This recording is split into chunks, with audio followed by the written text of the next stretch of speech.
Judging by the lack of blood, I take it the rest of the dam with the... And so the courier who had cheated death in the cemetery outside Good Springs cheated death once again, and the Mojave wasteland was forever changed. Caesar entered the Strip as though it was his triumph. The Legion pushed the NCR out of New Vegas entirely, driving them back to the Mojave outpost. The Legion occupied all major locations, enslaving much of the population and peacefully lording over the rest. Under the Legion's banner, civilization, unforgiving as it was, finally came to the Mojave wasteland. Though the courier himself was just and forthright in his dealings throughout the wasteland, he helped the Legion achieve victory. Caesar honored him with a golden coin, minted in celebration of his contributions and distributed throughout the wasteland. Black Mountain Radio continued to broadcast its peculiar form of propaganda. Raul Tejada faced his execution each day, though pardoned in the end. Travelers venturing too near Black Mountain continued to be harassed by Tabitha's followers. Cautious after the Boomers' display of power at Hoover Dam, Caesar chose to leave the Boomers alone. The Boomers remained isolated, but have been seen flying over the Mojave Desert from time to time. During the fight for Hoover Dam, the Brotherhood took Helios 1, inflicting heavy damage on retreating NCR forces. But it was a Pyrrhic victory. Once the Strip was secured, Caesar's forces overwhelmed and eventually routed the Brotherhood from Helios 1 and Hidden Valley. Despite her departure from the group, the Brotherhood's peace treaty with NCR came as some relief to Veronica.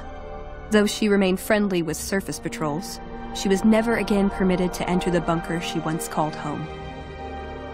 Fearing for the safety of anyone she associated with, she continued her solitary life as a scavenger. But reports would emerge from Mojave scientists and social workers of old equipment miraculously repaired and research notes mysteriously completed. Their leaders destroyed by the courier, the fiends scattered throughout the wasteland.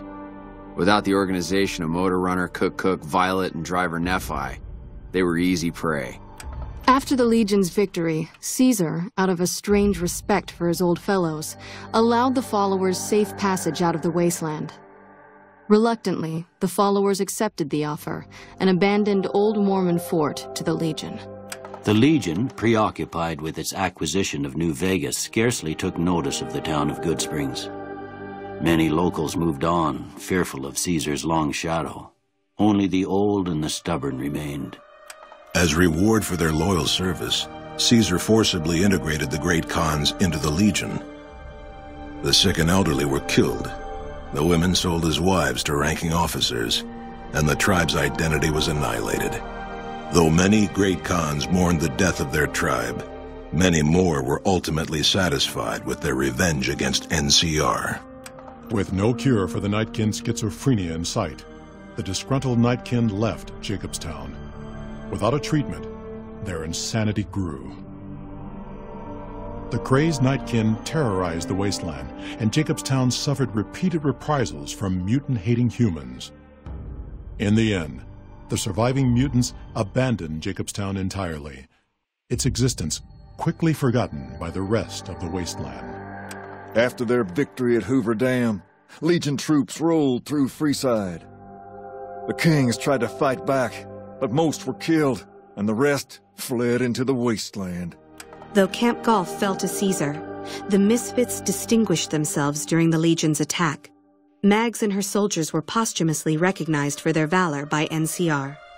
During the Legion's attack on Novak, Bright followers returning from their long pilgrimage assisted in its evacuation. Though Novak eventually fell to the Legion, many citizens of Novak were able to escape, alive and intact.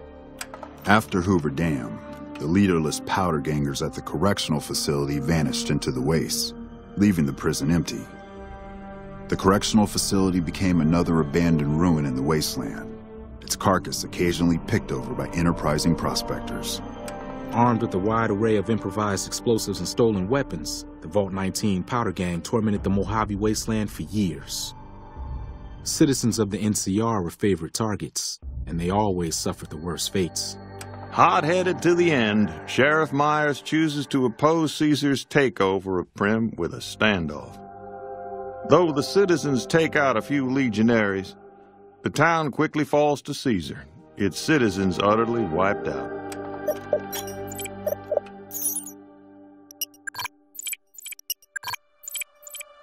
And so the Courier's Road came to an end, for now. In the new world of the Mojave Wasteland, fighting continued, blood was spilled, and many lived and died just as they had in the old world. Because war never changes.